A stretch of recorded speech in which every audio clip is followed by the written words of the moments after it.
Pour votre prochain séjour en famille ou entre amis, le domaine du Berceau de Moïse vous accueille. Situé dans un lieu calme et une végétation luxuriante, le Berceau de Moïse vous propose des appartements tout confort, du T2 au T4, climatisés avec une magnifique terrasse. La détente est assurée autour de sa piscine et de son jacuzzi. Réservation au 05 90 81 64 28 ou au 06 43 87 30 15. Possibilité de privatiser le domaine pour vos événements familiaux et professionnels. Guadeloupe, actualité. Dans le conflit qui oppose la direction et les syndicats d'Air Antilles, une médiation a démarré hier, le mercredi 26 juillet à Basse-Terre, sous l'égide du secrétaire général des Affaires régionales. Ils ont débattu pendant plus de 3 heures avant que la discussion n'arrive à son terme. Elle devrait reprendre ce jour, mais a été reportée au vendredi 28 juillet. Le PDG d'Air Antilles, Éric Coury, a déposé hier une demande de cessation de paiement et l'ouverture d'une procédure de liquidation judiciaire de la société. Le tribunal de commerce de Pointe-à-Pitre devrait statuer le mercredi 2 août. C'est une autre mobilisation qui fait également l'actualité. Aujourd'hui marque le 100e jour de grève des policiers municipaux de la ville de Baie-Mahault. Ils réclament entre autres le paiement de leurs heures supplémentaires. Les agents en grève ont engagé des discussions et se disent prêts à négocier pour permettre un retour à la normale. Un reportage de Charlie Dagonia. Alors, quand il a bloqué, mais là, en tout cas, il y avait des délégations, il a dit qu'il n'allait pas payer les heures supplémentaires. Mais il faut nous savoir que les heures supplémentaires ont fait partie des les moyens qu'ils ont été mis à l'époque pour effectivement pacifier le territoire là, et faire baisser la délinquance. Et donc, il y a un gros travail qui est fait. Et en contrepartie, ils ont versé les agents 25 heures supplémentaires. Et ça, on a dit que ça a daté depuis plus de 30 ans. Et brutalement, le 31 mars qui est sorti, mais là, sorti en autre pays, il pas à payer. Alors ça a posé un problème. Il faut nous savoir que les 25 heures supplémentaires, ça a fait partie des fiches de poste à les agents. Et là, ils ont recruté les agents, ils ont dit comme ça qu'il n'y a aucun les 25 heures supplémentaires à faire.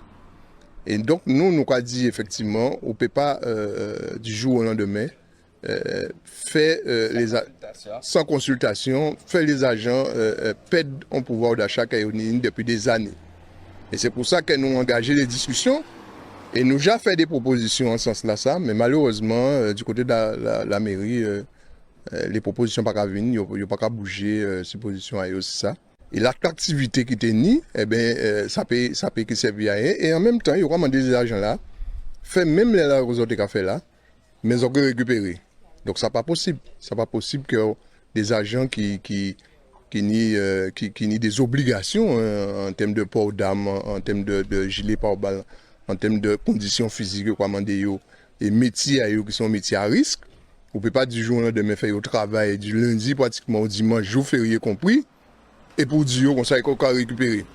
Et d'ailleurs, on nous a dit que la plupart de ces agents-là tenaient un paquet de jours de récupération, ils n'ont pas même pas arrivé à prendre.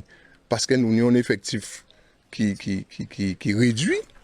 Et même si on a dit nous qu'on sait qu'on va recruter 7 agents, mais j'en ai un paquet d'agents qui ont parti, ça qui a parti à la retraite, ça qui ont congé maladie, et ça qui a fait demande de partir. Ça veut dire les 7 personnes qui ont recruté là, il a comblé le vide là qui est là, les manquements qui sont.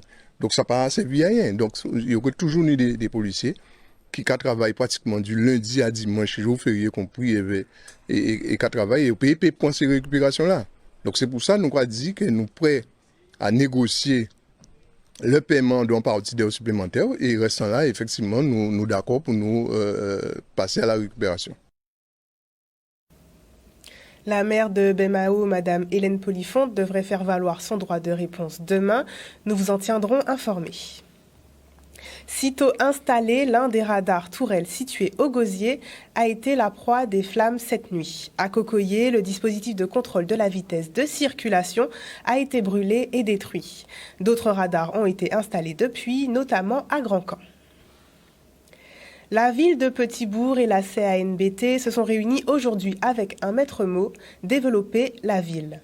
Au programme de cette rencontre, de nombreux sujets comme la collecte des déchets, la restauration et la réouverture de lieux publics ont été entamés.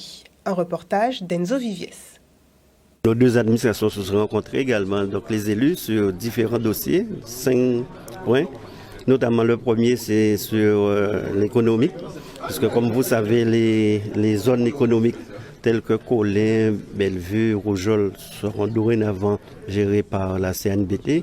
Donc c'était pour expliquer quelle était la démarche, comment nous allons pouvoir intervenir et régler un certain nombre de problèmes. Également, la CNBT a l'intention de mettre l'antenne économique dans le centre-bourg. Donc il fallait aussi le préciser à l'ancien office de tourisme. Donc tous les aides, tout le dispositif économique sera dans cette zone. Une grande satisfaction puisque depuis 2 ans, nous avons eu diverses rencontres avec la CNBT pour évoquer différents sujets. Et ce sont des sujets qui impactent le quotidien des petits bourgeois, mais ce sont des sujets aussi qui placent la ville de Petit-Bourg dans du développement. Donc on a évoqué ce matin tout ce qui relève de l'économique, de l'entretien des espaces économiques, du développement de nouveaux espaces économiques, mais aussi on a développé ce qui impacte nos concitoyens tous les jours, c'est notamment ces questions de déchets, comment améliorer la collecte des déchets, comment faire de sorte que la propreté sera garantie par un suivi des différents circuits de collecte des déchets ménagers et même ceux des zones économiques. Mais ce que nous avons voulu, c'est nous donner aussi des moyens d'avoir un meilleur partenariat, notamment quand il s'agit déjà de sanctionner les personnes qui trichent et qui sont responsables des saletés que nous retrouvons sur le territoire de Petit-Bourg. Les travaux GEMAPI, puisque vous avez vu après Fiona tous les problèmes qu'il y a eu. Donc nous avons lancé un plan sur l'ensemble des territoires du Nord Basse-Terre de plus de 10 millions, 12 millions je crois, et Petit-Bourg c'est 2 millions qui est concerné. Donc les travaux vont commencer aussi fin août. Autre élément, c'est sur d'aménagement. La déchetterie qui suit son cours, donc il était important de faire le point sur cela. La base nautique qui sera inaugurée bientôt, mais également SAO, donc on va faire les travaux pour réouvrir SAO, l'office de tourisme et aussi la piscine. Donc la piscine dont les travaux devront commencer au premier semestre 2024. Donc beaucoup de sujets qui permettent d'assurer le développement, d'assurer cette continuité territoriale sur le territoire. Et puis nous avons pris rendez-vous pour qu'au mois d'octobre, nous puissions nous revoir. Si la Guadeloupe est une terre de champions, la communauté d'agglomération de la Riviera du Levant devient officiellement actrice des JO 2024. Hier, mercredi 26 juillet, la CARL a reçu le label Terre de Jeux au Palais des Sports et de la Culture du Gosier. Cette distinction marque son investissement et son engagement dans le sport et plus particulièrement les Jeux Olympiques et Paralympiques 2024. Un reportage de Vianney Valverde. Palais des Sports et de la Culture du Gosier. Et aujourd'hui, c'est un jour historique pour la Riviera du Levant, puisque notre volonté politique, c'est que la Riviera du Levant soit une terre de sport, de champions, de culture et d'excellence. Et dans cette mouvance politique, nous avons abondé pour avoir le label Terre de Jeux. C'est-à-dire que la CARL devient un territoire olympique et va graviter tout autour de l'action des Jeux Olympiques de Paris en 2024. Ça veut dire qu'on va pouvoir faire pas mal d'activités, d'animation du territoire et surtout de pouvoir mettre notre population au service de l'esprit de Coubertin, l'esprit olympique. Chaque fois qu'un label à caractère sportif a été remis à une ville, c'est pour promouvoir la ville, l'aider à ce que les jeunes de la ville puissent s'épanouir et aussi que la ville puisse mettre le maximum de matériel et d'infrastructures à disposition des athlètes et des personnes de sa ville. Parce qu'il y a aussi le sport santé. C'est tout le sport qui est pris en considération. Et lorsque une ville reçoit le label Terre de Jeux, c'est pour dire que la ville est active et a envie de s'intéresser dans le domaine du sport pour que sa population puisse suivre. On a déjà pour le basket, on a Rudy Gobert en tête de pont, mais on a aussi Didier Dinard pour le handball, et puis on a aussi de l'escrime, puisque le Palais des Sports prend l'escrime. On a aussi le GGB qui nous vient en renfort pour le basket. Donc c'est vrai que la CARL, on a aussi le tennis, avec le mini Roland-Garros qu'on est en train de construire. Donc c'est vrai qu'on est une vraie terre de sport et c'est vrai qu'on est dans une volonté d'intégrer notre population à travers ce vecteur de développement économique, touristique et sportif et culturel qui sont les Jeux Olympiques. Ça me parle parce que effectivement la Guadeloupe c'est une terre de champions et pour que ce soit une terre de champions, il y a des politiques sportives qui sont développées au quotidien et on l'a rappelé d'ailleurs dans la soirée. Le sport, c'est pratiquer du sport au quotidien, c'est un enjeu de santé publique pour qu'on soit bien dans sa tête, dans son corps, pour qu'on arrive à être plus concentré, pour qu'on arrive à se libérer et vraiment donner la possibilité au plus grand nombre de faire du sport, qu'on soit en situation de handicap ou pas, c'est un enjeu très très fort. Et les Jeux, en fait, c'est une opportunité, c'est presque un prétexte de pouvoir justement développer ces politiques, de pouvoir montrer à quel point on est investi dans la pratique sportive et de pouvoir montrer toute l'utilité du sport et des projets qui sont mis en place. C'est une première et pour nous on est très honorés que la CAL soit la seule EPCI qui va porter le drapeau des Jeux Olympiques. Ce matin, le conseil départemental a présenté un programme de formation à destination des demandeurs d'emploi bénéficiaires du RSA. L'objectif est de les former pour leur permettre de monter en compétences et de retrouver une activité professionnelle. Cela devrait ainsi participer à la diminution du nombre de demandeurs d'emploi sur le territoire. Un reportage signé Maxime Morel. Nous sommes aujourd'hui dans le cadre du lancement du programme de formation, enfin pas uniquement formation, un programme de compétences de base préqualification et qualification. Donc des programmes que nous allons développer pour l'ensemble des bénéficiaires du RSA, puisque comme vous le savez, depuis 2012, le conseil départemental a l'entière responsabilité des BRSA. Donc ça va depuis l'action sociale jusqu'à la mise en emploi. Et donc nous avons, au travers du PDI, développé un certain nombre d'actions qui représentent près de 13 000 heures de formation, 12 000 et quelques heures de formation au bénéfice de ces BRSA. Ce programme de formation vise essentiellement à une montée en compétences de nos bénéficiaires du RSA pour leur permettre de retourner le plus rapidement possible sur le marché de l'emploi.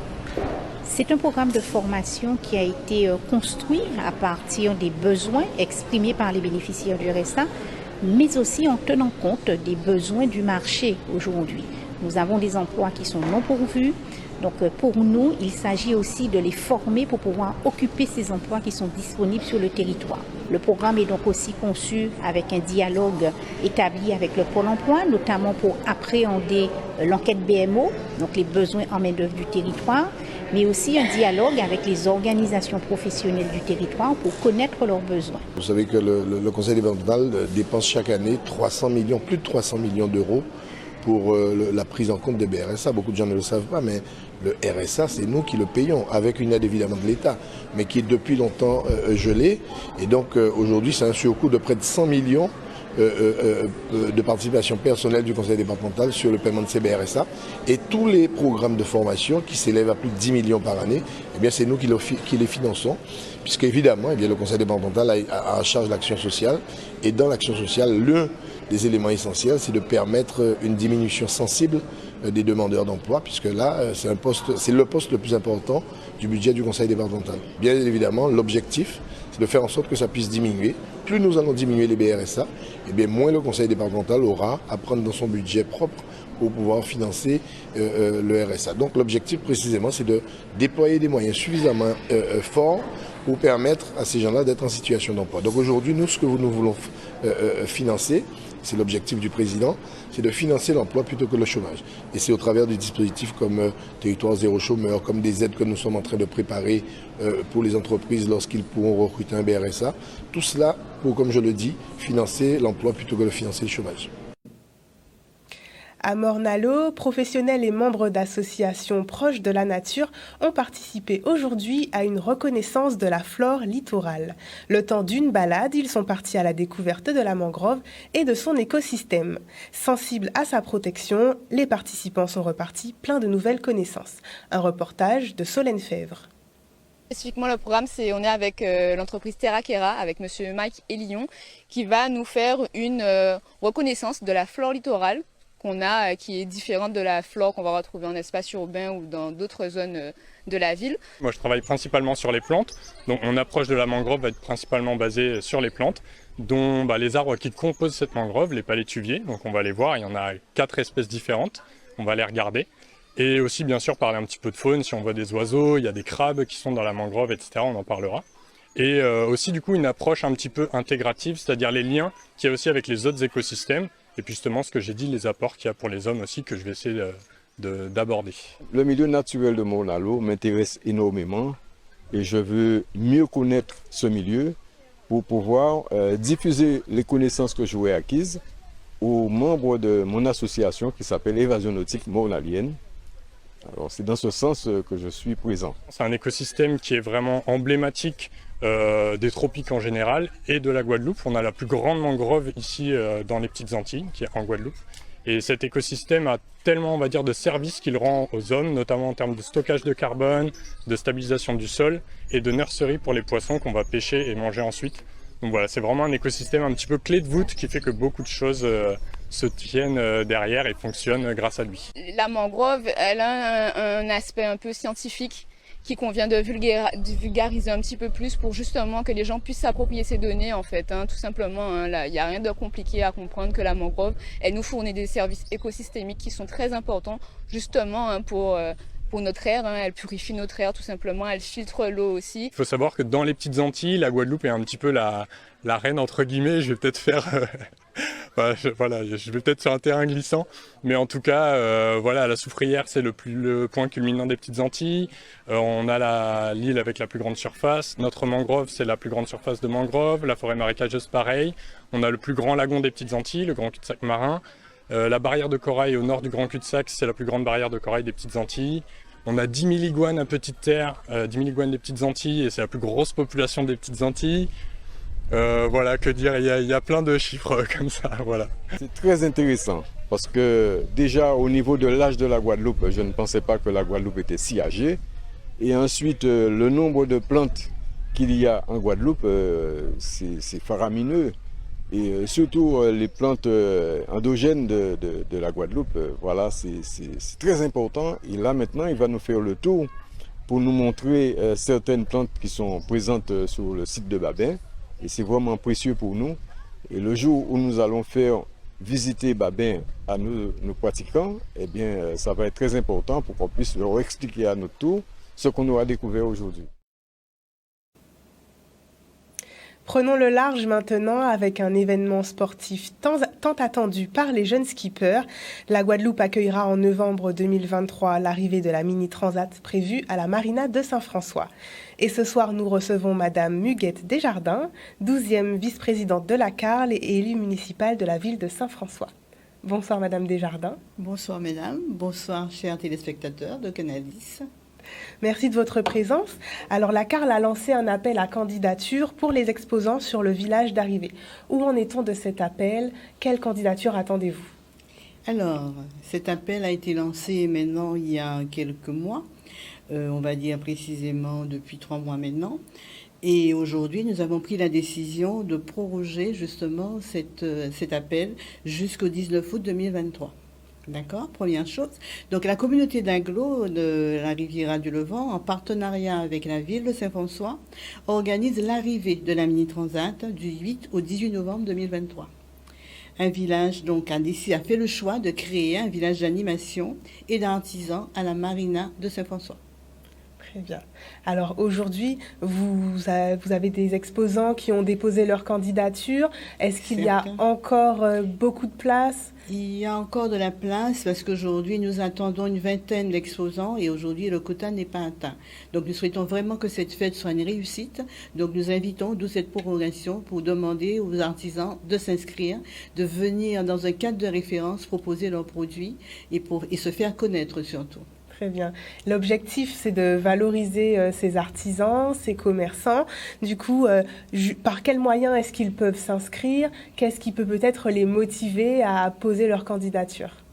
Alors, la motivation, c'est surtout dire aujourd'hui, c'est l'économie bleue en tout cas, c'est valoriser notre territoire, particulièrement celui de la CARL, pouvoir apporter des projets novateurs, qui s'inscrivent dans l'innovation et puis surtout des projets porteurs de messages, que ce soit en économie bleue, que ce soit sur le patrimoine, la culture et tout ce qui est naturel. Donc aujourd'hui, je pense qu'il y a un vrai intérêt à pouvoir s'inscrire dans cette démarche avec un cadre de référence, se faire connaître par des visiteurs étrangers ou d'ailleurs, on va dire, et puis surtout un modèle économique aujourd'hui qui devrait prendre de l'ampleur. Et c'est vrai que la Guadeloupe regorge de talents, d'artisans qui justement participent à l'innovation. Donc du coup, vous en appelez à tous les commerçants, c'est bien ça, les commerçants, les artisans, les artistes, les associations, tous ceux qui s'inscrivent en tout cas dans cette démarche d'économie bleue, de projets innovateurs, projets innovants et tout ce qui est patrimoine culturel et naturel. Très bien. Pouvez-vous nous rappeler donc la date limite de candidature et les moyens par lesquels ils peuvent candidater?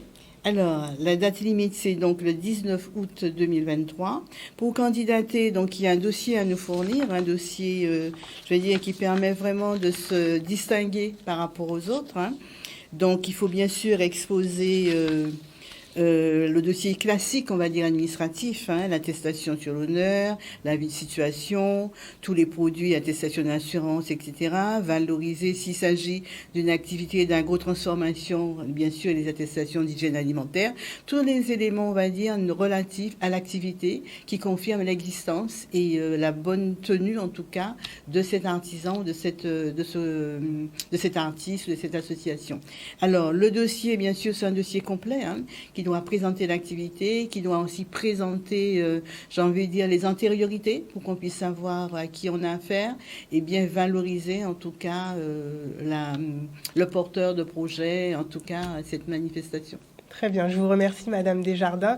Alors si vous êtes un artiste, un artisan ou un commerçant, n'hésitez pas à déposer votre candidature pour participer au village des exposants de la Mini Transat 2023. Voilà, la fête sera plus belle. Très bien, je vous remercie Madame Desjardins. Merci.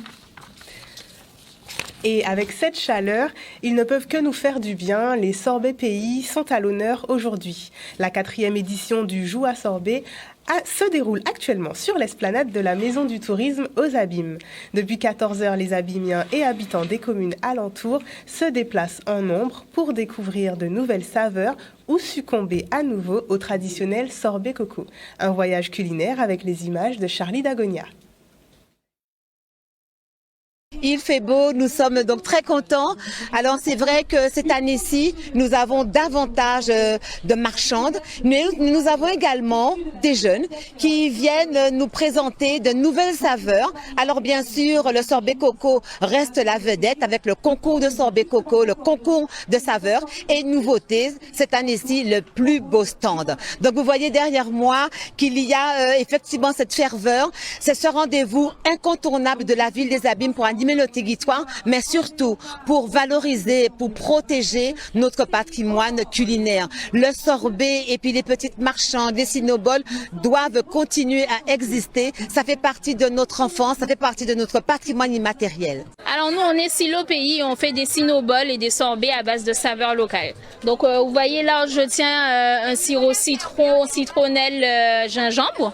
Et ensuite, on a plusieurs saveurs, clitoria, citron basilic. Notre spécialité, c'est qu'on fait des associations de goût, en fait. Voilà. Et sur le sorbet, c'est du sorbet totalement local et panille l'étadon. Un vrai sorbet. Voilà. Eh ben, c'est un sorbet aux fruits et voilà, panille l'étadon. Et ok, ouais, c'est le secret, le petit secret, si le pays. Aujourd'hui, je propose aux gens du sorbet coco clitoria, du sorbet Jacques coco et banane plantain coco. Le clitoria n'a pas de goût, c'est seulement le coco qui a du goût. Donc les gens ont le goût du coco, ils n'ont pas le goût du clitoria, mais simplement ils ont la couleur. Et là c'est intriguant pour eux de voir un sorbet bleuté. Voilà. Très bien, très rafraîchissant. Et c'est vrai que c'est une première. Au clitoria, en même temps, c'est une belle couleur, belle texture. C'est très bon. C'est une fleur comestible et avec beaucoup de vertus. Donc, je ne suis pas médecin, mais il semblerait que ça a des vertus pour la peau, la mémoire, la circulation Les yeux, voilà. Et puis le stress, pour tous ceux qui sont stressés, pour ceux qui sont stressés, et bien du Coco Clitoria. O News Radio sur outremernews.fr.